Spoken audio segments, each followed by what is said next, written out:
जो लोग पूजा मंदिर में रोजाना मूर्तियों को स्नान कराते हैं तो वह कान खोल करके सुन ले, श्री शिवाय नमस्तुभ्यम महाराज।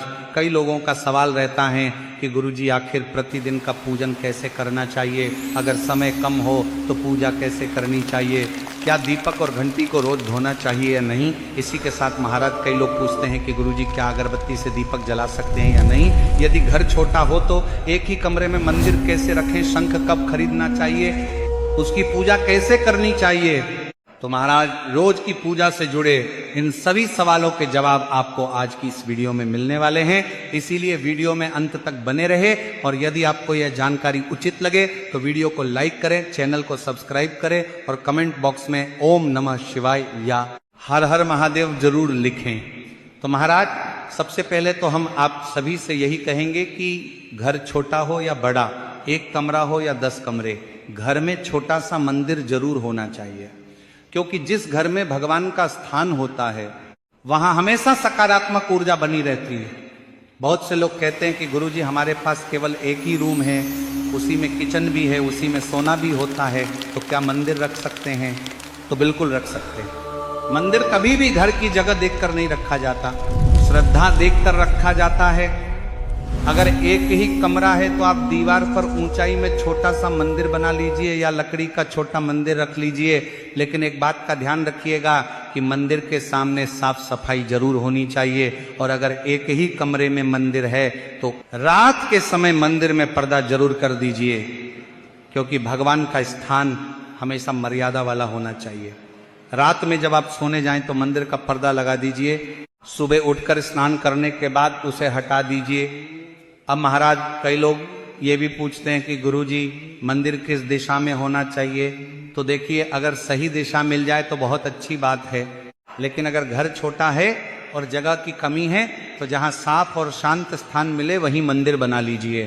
अब महाराज बात आती है कि मंदिर में कौन कौन से देवी देवताओं की फोटो या मूर्ति रखनी चाहिए। तो देखिए महाराज, बहुत से लोग हर जगह से फोटो लाकर मंदिर में रखते जाते हैं, जहां भी गए जो भी दिखा उठाकर ले आए, लेकिन ऐसा नहीं करना चाहिए। मंदिर में उतनी ही फोटो और मूर्तियां रखें जिनकी आप नियमित पूजा कर सकें। जरूरत से ज्यादा फोटो रखने से मंदिर भरा भरा और अस्त व्यस्त लगने लगता है। इसीलिए हो सके तो घर के मंदिर में इन पंच देवताओं को जरूर रखें। सबसे पहले भगवान गणेश जी, फिर भगवान शिव, माता लक्ष्मी, भगवान विष्णु और सूर्यदेव। कई घरों में सूर्यदेव की फोटो नहीं होती, लेकिन कोशिश कीजिए कि पंच देवताओं का स्थान मंदिर में जरूर रहे। अगर आपके पास बहुत सारी अतिरिक्त तस्वीरें हैं और उनकी नियमित पूजा नहीं हो पाती तो उन्हें सम्मान पूर्वक लाल कपड़े में बांधकर किसी साफ स्थान पर रख दीजिए। पुरानी या टूटी हुई तस्वीरों को मंदिर में जमा करके नहीं रखना चाहिए। इसी के महाराज एक बात का विशेष ध्यान रखिएगा, मंदिर कभी भी स्टोर रूम जैसा नहीं होना चाहिए।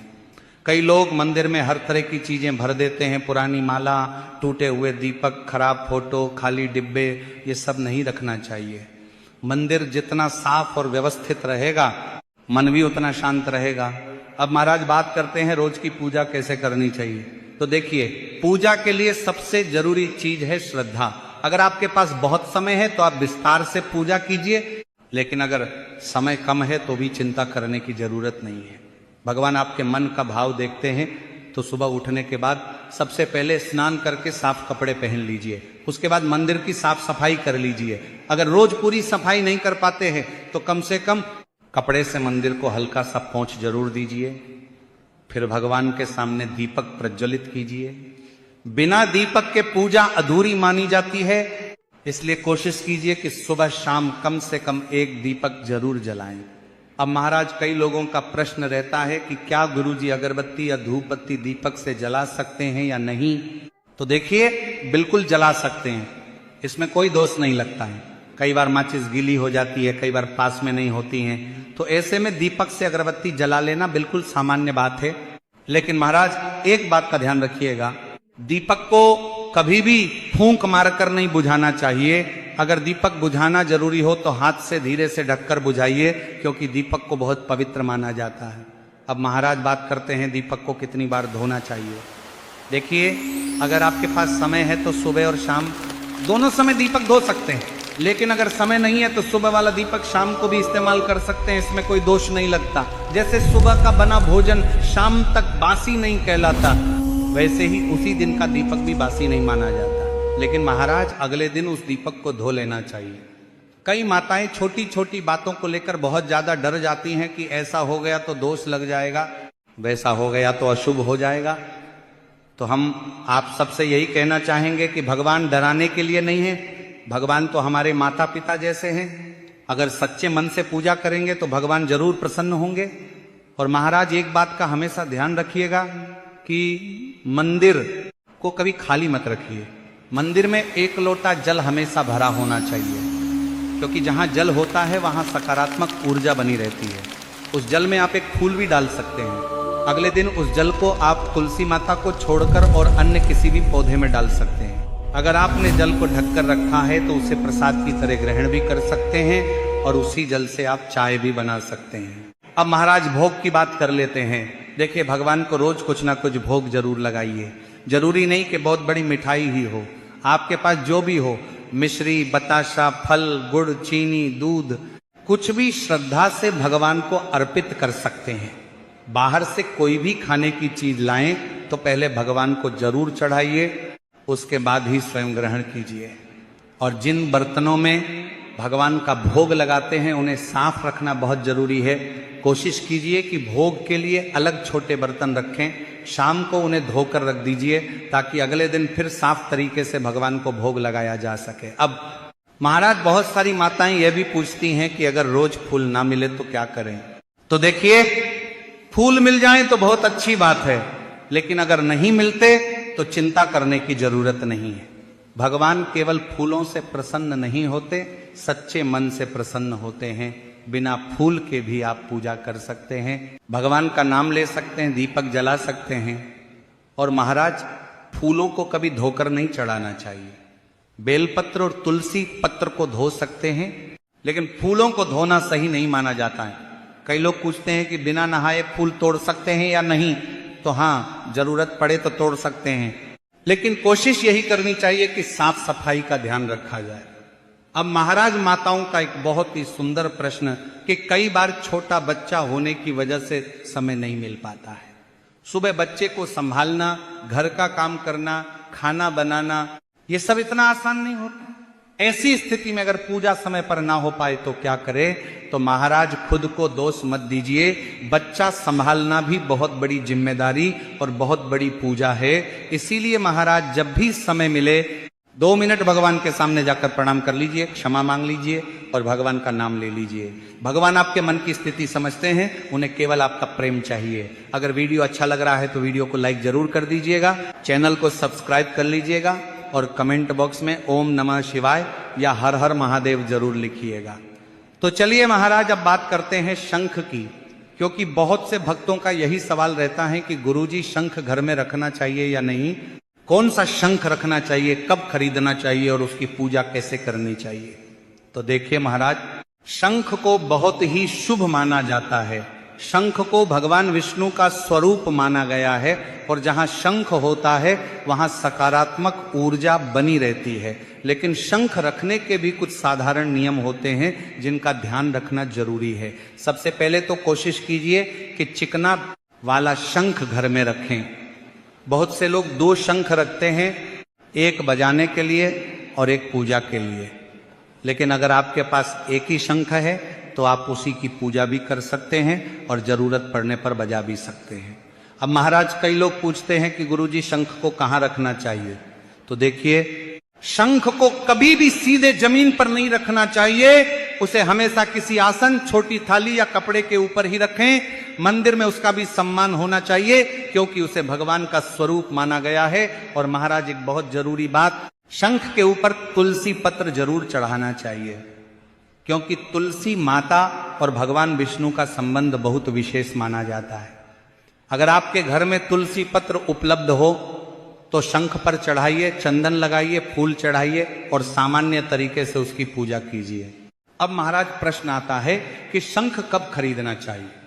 तो देखिए, सबसे शुभ दिन माने जाते हैं धनतेरस, अक्षय तृतीया, गुरुवार, शुक्रवार और सोमवार। इन दिनों में अगर आप शंख घर लाते हैं तो बहुत शुभ माना जाता है। और महाराज शंख को घर में लाने के बाद बहुत ज्यादा कठिन विधि विधान की जरूरत नहीं होती। कई लोग डर जाते हैं कि इतने मंत्र नहीं आते, पूजा ठीक से नहीं होगी, तो ऐसा बिल्कुल मत सोचिए। गंगा जल से शुद्ध कर लीजिए, साफ कपड़े से पोंछ लीजिए, चंदन रोली लगा दीजिए और श्रद्धा से पूजा कीजिए, बस वही काफी है। अब महाराज बात करते हैं मूर्तियों और शिवलिंग की। देखिए, बहुत से लोग बिना जानकारी के घर में हर तरह की मूर्तियां रख लेते हैं और बाद में उनकी सेवा नहीं कर पाते, इसलिए पहले जानकारी होना बहुत जरूरी है। अगर आपके घर में केवल फोटो हैं तो बहुत ज्यादा चिंता की बात नहीं होती, लेकिन अगर आपने शिवलिंग रखा है, शालिग्राम जी रखे हैं या लड्डू गोपाल जी रखे हैं, तो उनकी सेवा नियमित रूप से करनी पड़ती है, क्योंकि इन स्वरूपों को जीवंत पूजा वाला माना जाता है। शिवलिंग का अभिषेक करना बहुत शुभ माना जाता है, लेकिन इसका मतलब ये नहीं कि घंटों पूजा ही करनी पड़े। अगर समय कम है तब भी आप साधारण तरीके से जल चढ़ा सकते हैं। और जहां तक मूर्तियों को स्नान कराने की बात है, तो रोज रोज सभी मूर्तियों को नहलाने की जरूरत नहीं होती। कई लोग बिना वजह हर मूर्ति को पानी से धोते रहते हैं, जिससे मूर्तियां खराब होने लगती हैं। अगर साधारण मूर्तियां हैं तो आप केवल साफ कपड़े से पोंछ दीजिए या हल्का सा जल का छींटा दीजिए, वही पर्याप्त है। अब महाराज बात करते हैं चंदन और सिंदूर की। बहुत से लोगों का प्रश्न रहता है कि गुरुजी अगर एक बार चंदन घोल लिया तो क्या उसे अगले दिन इस्तेमाल कर सकते हैं या नहीं?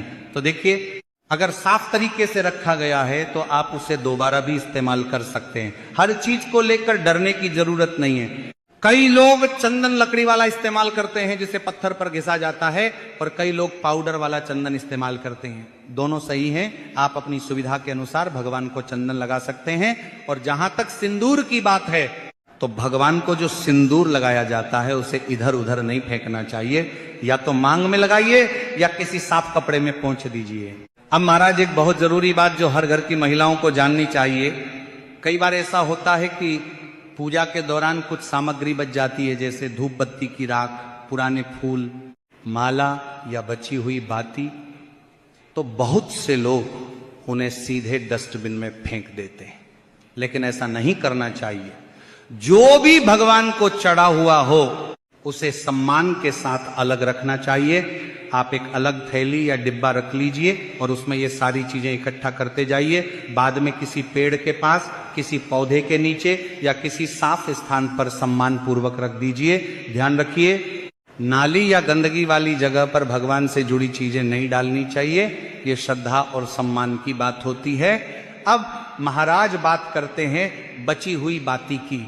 बहुत से लोग पूछते हैं कि दीपक की बची हुई बाती का क्या करें? तो देखिए, उसे इकट्ठा करके रख सकते हैं और जब ज्यादा हो जाए तो एक साथ जला सकते हैं। अब महाराज तुलसी माता के बारे में भी एक जरूरी बात आप सभी को पता होना चाहिए। बहुत से लोग पूछते हैं कि तुलसी माता के पास रोज दीपक जला सकते हैं या नहीं?